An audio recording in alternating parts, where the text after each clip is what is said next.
Vincent is quite a flawed character. He can be quite selfish, he can be quite egotistical, but Eric does help him change over the course of the story. So I wondered, how did you find playing both characters, and also was the experience of voicing him the same as, or similar to, your experience voicing Smaug, for example?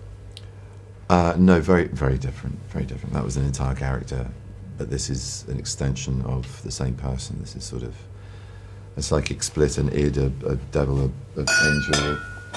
That's him knocking stuff over. People, that's not me.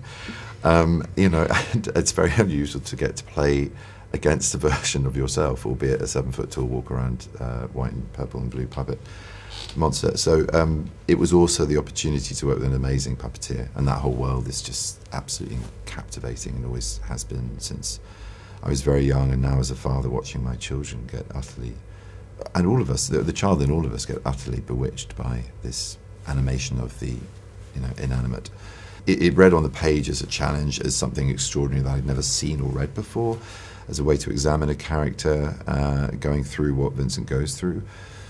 And in the playing, it was just a joy. A lot of humour, a lot of lightness, as well as the dark, and some mechanical things, whether it was the technical aspect of what Ollie was having to cope with inside that suit, with this vision mask that shows 2 or 3 points of view of the actual scene. He's not seeing as we see, he will see as the camera sees.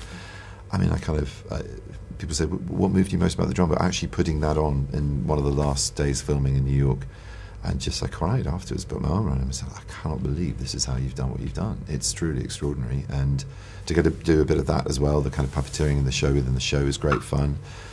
I'm not sure I'm answering your question at all, but the voicing, yeah, within the limits of that, you know, he's analog, he's still part of Vincent. He isn't an extraordinary thing with vocoder or effects, or he's not a 400-year-old fire-breathing serpent of Hobbit fame.